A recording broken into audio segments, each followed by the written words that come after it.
નમસ્કાર, આપ જોઈ રહ્યા છો નેશન પ્લસ ન્યૂઝ. હું છું આપની સાથે હેતલ ભગત.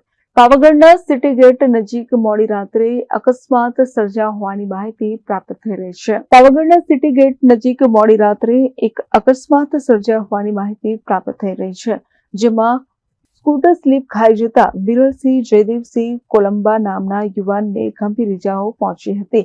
તેને તાત્કાલિક સારવાર માટે હાલોલ ખસેડવામાં આવ્યો અને ત્યાંથી વડોદરા રેફર કરવામાં આવ્યો હતો.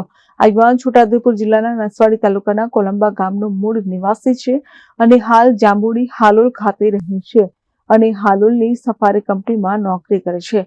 ત્યાં આજે જ બોડેલીથી નવું બર્ગમેન સ્કૂટર ખરીદ્યું હતું અને હાલોલ પાછા ફરતી વખતે અકસ્માત થયો હતો. અકસ્માતમાં તેની માથાના ભાગે ગંભીર ઇજાઓ થતા 108 એમ્બ્યુલન્સ દ્વારા પ્રથમ હાલોલ રેફર હોસ્પિટલ ખસેડવામાં આવ્યા હતા. ત્યારબાદ વધુ સારવાર માટે વડોદરા મોકલવામાં આવ્યા છે. Kiran Gohil, nation plus news, Panchmahal. સમાચારોના સતત અપડેટ મેળવવા માટે અમારી નેશન પ્લસ ન્યૂઝની યુટ્યુબ ચેનલને સબસ્ક્રાઇબ કરો, બેલ આઇકન દબાવો અને જોડાયેલા રહો ફેસબુક, ઇન્સ્ટાગ્રામ અને ટ્વિટર પર.